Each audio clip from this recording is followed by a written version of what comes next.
अस्सलाम वालेकुम dear students, I am your lecturer Babar Ikram. आज के लेक्चर में हम जब जा रहे हैं कि हमने इसको रिपोर्ट कैसे करना है, रिपोर्टिंग फॉरेन करेंसी ट्रांजैक्शन, उसके बारे में आज हम सारा जो है वो पढ़ रहे होंगे। यानी इसको हम अब क्लोजिंग कह रहे हैं और नेक्स्ट जो है हम एक कॉम्प्रीहेंसिव प्रैक्टिस क्वेश्चन की तरफ जो है वो चल रहे होंगे। तो let's start. First of all इसे हम डिस्कस करते हैं कि initial recognition translation of transaction, यानी इनिशियल हम इसे कैसे रिकॉग्नाइज कर रहे होंगे। अगर मैं इनिशियली आपको बता रहा हूँ कि जैसे आपकी ट्रांजैक्शन हो रही हो तो आपने कौन सा रेट फॉलो अप करना है, यानी पहले मैं आपको सारे का सारा सिनेरियो जो है वो बता चुका हूँ शुरू में कि क्या हो रहा था। यानी नॉर्मली कंपनीज जो है कुछ चीज़ें बाहर सेल आउट कर रही होती हैं या परचेज आउट कर रही होती हैं। तो जब परचेज कर रही होती हैं तो आप कुछ पेमेंट्स कर रही होती हैं, यानी परचेजेस कुछ रॉ मटेरियल की कर सकती हैं, कुछ ना कुछ इन्वेंट्री की कर सकती हैं। तो हमने उनको अपनी बुक्स में रुपीज़ के हिसाब से किस टाइम पे और कैसे रिकग्नाइज करना है। सो इसमें है आपने सारी की सारी जो ट्रांजेक्शन हो रही होगी उसको आपने अपने स्पॉट रेट पे जो है वो रिकग्नाइज कर लेना है। अब मैं ऊपर से डिटेल पढ़नी शुरू करता हूँ। Foreign currency transaction is a transaction that is denominated or required settlement in foreign currency including transaction arising when an entity. आपको कह रहा है कि यानी जब आप चीज़ें कोई बाहर से मंगवा लेते हैं या कोई ट्रांजैक्शन कर लेते हैं वो फॉरेन करेंसी में हो रही होती है और फॉरेन करेंसी को हमने रुपीज़ में कन्वर्ट करके लिखना होता है, ठीक है।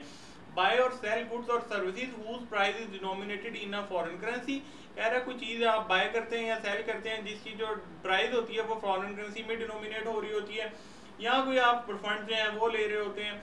अदरवाइज एक्वायर्स और डिस्पोजेस ऑफ एसेट्स और इंक्वायर्स और settle liabilities denominated in a foreign currency. कहता है या तो आप कोई चीज़ जो है एक्वायर करते हैं, डिस्पोज करते हैं, या आपने कोई लोन लिया हुआ था उसको पे ऑफ कर रहे हैं, कोई लायबिलिटी थी उसे सेटल डाउन कर रहे हैं, तो वो किस में हो रही है, फॉरेन करेंसी में।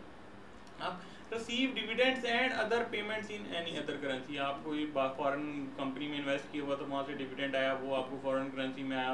तो ये सारी की सारी चीज़ें आपको कहती हैं कि फिर आपने कंपनी की जो करेंसी होगी, यानी जो कंपनी ने जिस करेंसी में रिप्रेजेंट करना है उसमें आपने उसको कन्वर्ट कर देना होता है, ठीक है। अब यहाँ पे मैं नॉर्मली सारे के सारे रुपीज़ में बात कर रहा हूँ, ठीक है। अब वो कहता है on initial recognition transaction is a foreign currency must be translated at spot rate, यानी जो स्पॉट रेट होगा उस पे उसको आपने ट्रांसलेट कर देना है। यानी अगर $1 है तो $1 का आपने स्पॉट रेट दे के उसको उससे आपने जो है ट्रांसलेट कर देना है। On the date of the transaction, जिस डेट को ट्रांजेक्शन हो रही होगी। If the company purchases goods on most days in a foreign currency it may use an average rate of a time period.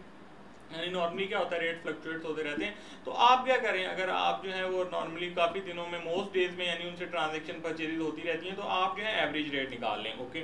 Provided that the exchange rate does not fluctuate significantly over the period. For example an entity might use an average exchange rate for a week, for a month or translation for a foreign currency denominated transaction in that time period. यानी normally वो क्या बता रहा है, कहता है companies क्या कर रही होती हैं, 10 दिन का जो है वो रेट ले लेती हैं, उसका एवरेज लेके जो है अपने जो है वो मल्टीप्लाई करती रहती हैं, यानी ये ट्रांसलेशन कर लेती हैं, कन्वर्जन कर लेती हैं, या जो है वो मंथ का कर लेती हैं। अब ये तो हो गया कि इनिशियल ट्रांजैक्शन कैसे करनी है। फिर होती है सब्सिक्वेंट रिपोर्टिंग, यानी आपने रिकॉर्ड तो कर लिया, ठीक है, बाद में इसकी सेटलमेंट्स हो रही होंगी, कुछ चेंजिंग्स आ रही होंगी, कुछ जो है कोई इंक्रीज आ गया, कोई डिक्रीज आ गया, उसको कैसे आप सेटल ऑन कर रहे होंगे। कहता है सब्सिक्वेंट रिपोर्टिंग, रीट्रांसलेशन, यानी रिकन्वर्जन हो रही होती है। ट्रांसलेशन मीन्स उसे अगर डॉलर है तो डॉलर्स को आपने रुपीज में रीकन्वर्ट कर रहे होंगे, तो वो रीट्रांसलेशन कह रहा होता है। कहता है this table summarises the subsequent accounting for foreign currency transaction. Monetary items जो आपकी सेटल डाउन हो रही होंगी, एसेट और लायबिलिटी, वो दोबारा रीट्रांसलेट होती हैं at exchange rate at the date of receipt और पेमेंट। यानी जब आप जो है रिसीव कर रहे होंगे या पेमेंट कर रहे होंगे। लेट्स सपोज आपने अगर किसी चीज़ को, किसी बंदे को जो है चीज़ें सेल आउट की थी और उससे आपने $10 लेने थे, ठीक है, आपने $10 लेने थे, लेकिन जब आप एक्चुअली रिसीव कर रहे होंगे उस डेट को, जिस डेट को आपने सेल की होंगी, हो सकता है उस डेट को $100 का था, लेकिन जिस डेट को आप एक्चुअली रिसीव कर रहे हो उस डेट को $110 का हो गया हो, तो ये जो है आप रीट्रांसलेट दोबारा कर रहे होंगे। फिर एक्सचेंज डिफरेंस आ रहे होते हैं, उसको हमने क्या करना होता है, प्रॉफिट एंड लॉस के तौर पर रिकग्नाइज करना होता है, जो एक्सचेंज डिफरेंस यहाँ पे आ रहा होगा 10 का। फिर मॉनिटरी आइटम्स अनसेटल्ड, कोई क्लोजिंग रेट आ गया, recognise in profit and loss, उसका हम देख रहे होंगे। फिर non monetary items carried at cost. यहाँ पे आके ना थोड़ी सी चीजें आपको कॉम्प्लेक्स लग रही होंगी, वो इसलिए कि ये थ्योरी है। नेक्स्ट ये सारे के सारे सिनेरियो जो है वो मैं कवर अप कर रहा हूँ प्रैक्टिस क्वेश्चन में। सो इसकी रीट्रांसलेशन नहीं चाहिए होती जो भी नॉन मॉनिटरी आइटम होती है, और नॉट एप्लीकेबल।